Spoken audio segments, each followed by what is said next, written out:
শুধু একটি নির্বাচনে যদি হয় তাহলে তো 2014 সালেও নির্বাচন হয়েছে, 18তেও নির্বাচন হয়েছে, 24-এও নির্বাচন হয়েছে। বাংলার ছাত্র জনতা কিন্তু বাংলার মানুষ শুধুমাত্র একটি নির্বাচনের জন্য এই রক্তক্ষয়ী সংঘর্ষে অংশগ্রহণ করে নাই। বাংলার মানুষ চায় একটি নীতি নৈতিকতাপূর্ণ, একটি ইনসাফপূর্ণ রাষ্ট্র। বাংলার মানুষ চায় একটি বৈষম্যহীন রাষ্ট্র। বাংলার মানুষ চায় যেখানে গরিব দুঃখী মেহনতি জনতা সবাই এক কাতারে থাকতে পারবে, যেখানে কোনো অনাহার থাকবে না, ঘরে ঘরে চাকরি থাকবে, যেখানে মানুষ খেয়ে পরে সুখে বসবাস করতে পারবে। বাংলার মানুষ এমন একটি রাষ্ট্র চায়। সেই রাষ্ট্র কিভাবে আসবে? সেই রাষ্ট্র কিভাবে গঠিত হবে?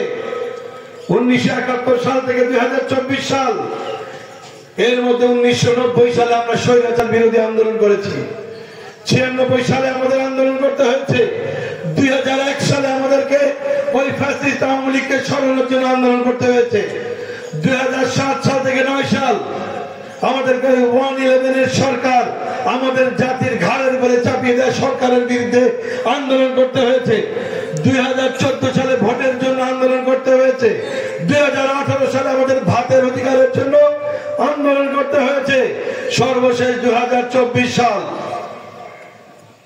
আমাদের ব্যাপক রক্তক্ষয়ীর মাধ্যমে আমাদের ভোটের অধিকার, মানবাধিকার, ভাতের অধিকারের জন্য আন্দোলন করতে হয়েছে। তাহলে আমরা আর কতকাল রক্ত দেব? আর কতকাল আমাদের মধ্যে সংঘর্ষ হবে? আর কতকাল বাংলাদেশিরা বিভাজনের রাজনীতি করবে? আমরা বিভাজনের রাজনীতি চাই না। আমরা হিন্দু, বৌদ্ধ, খ্রিস্টান, মুসলমান বাংলাদেশের নাগরিক। আমরা বাংলাদেশের নাগরিক পরিচয়ে একসাথে মিলেমিশে থাকতে চাই। আমরা কোনো রক্ত খরচে চাই না। কিন্তু একটি বৈষম্যহীন রাষ্ট্র আপনি আমি কিভাবে আর পাবো? প্রিয় ভাইরা, 53 বছরে অনেক রাজনৈতিক দল আপনারা পরীক্ষা করেছেন, অনেক রাজনৈতিক নেতৃবৃন্দকে আপনারা পরীক্ষা করেছেন, অনেক নেতাকে রাষ্ট্র ক্ষমতায় পাঠিয়েছেন। বিনিময়ে বাংলাদেশ কি পেয়েছে? বিনিময়ে বাংলাদেশ পেয়েছে কানাডায় বেগমপাড়ার বাড়ি।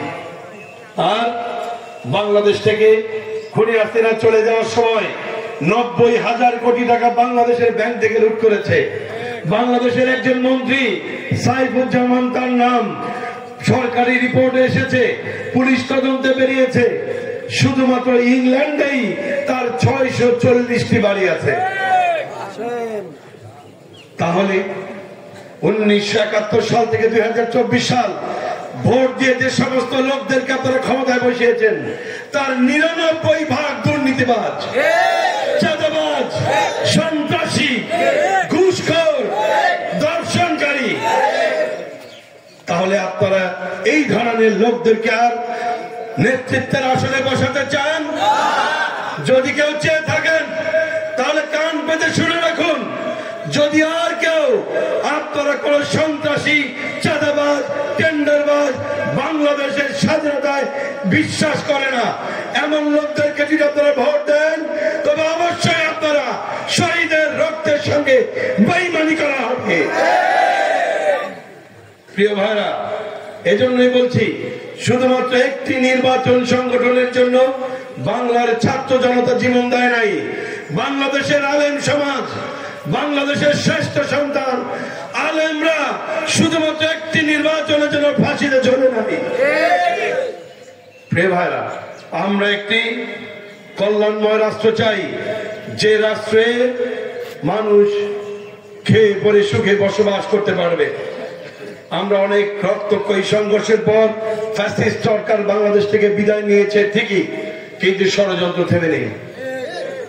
আপনারা খেয়াল করেছেন, কখনো ঢাকায় আনসার লীগের নামে, কখনো সুবিধা বঞ্চিত লীগের নামে, কখনো চাকরি প্রত্যাশী লীগের নামে, সবশেষ কিস্তি লীগের নামে ঢাকার রাজপথ দখল করার পায়তারা করছে ওই ফ্যাসিস্ট আওয়ামী লীগ। আর তাদেরকে আশ্রয় প্রশ্রয় দিচ্ছে যারা বাংলাদেশে স্বাধীনতা, সার্বভৌমত্ব কিংবা বন্ধুত্বের প্রশ্নে উত্তীর্ণ নয়, সেই ভারত। ভারতে শেখ হাসিনাকে আশ্রয় দেওয়ার কারণে ভারতের কিছু উগ্রবাদী আর বাংলাদেশে ঘাটতি মেরে থাকা আওয়ামী লীগের কিছু দোসর এবং দালাল তারা বাংলাদেশে উত্তেজনা সৃষ্টির চেষ্টা করছে। অতি সম্প্রতি আমরা খেয়াল করেছি ইসকন নামে, ইসকনের একজন কথিত নেতা চিন্ময় ভট্টাচার্য অথবা এরকম একটা নাম, এই চিন্ময়ের নাম ব্যবহার করে বাংলাদেশকে উত্তেজনা সৃষ্টি করা, বাংলাদেশে অস্থিতিশীল পরিবেশ সৃষ্টি করার চেষ্টা করা হচ্ছে। আমরা এটা মনে প্রাণে বিশ্বাস করি, চিন্ময়ের সঙ্গে কিংবা ইসকনের সঙ্গে বাংলাদেশের আপামর হিন্দু সম্প্রদায়ের কোনো সম্পর্ক নাই। ইসকনের সন্ত্রাসের সঙ্গে হিন্দু সম্প্রদায়ের কোনো সম্পর্ক নাই, বরং ইসকন ভারতের এজেন্ডা বাস্তবায়নের জন্য বাংলাদেশকে অস্থিতিশীল করার চেষ্টা করছে। প্রিয় ভাইরা, বাংলাদেশে যখন বিশ্বজিৎকে কুপিয়ে হত্যা করা হয়েছিল আমরা ভারতের মায়া কান্না দেখি নাই। আজকে চিন্ময়ের জন্য ভারতের যে মায়া কান্না, বাংলাদেশে অসংখ্য হিন্দু ভাইকে সন্ত্রাসীরা মেরে ফেলেছিল, তাদের জন্য ভারতের মায়া কান্না দেখি নাই। চিন্ময়ের জন্য এই মায়া কান্না প্রমাণ করে চিন্ময় ভারতের দালাল, বাংলাদেশে বসে বাংলাদেশের স্বাধীনতা সার্বভৌমত্বের বিরুদ্ধে ষড়যন্ত্র করছিল, যার কারণে বর্তমান অন্তর্বর্তী সরকার চিন্ময়কে রাষ্ট্রদ্রোহিতার মামলায় আইনের আওতায় নিয়েছে। সুতরাং ভারতের উচিত আমাদেরকে সহযোগিতা করা, আমাদের সঙ্গে বিরোধিতা করা নয়।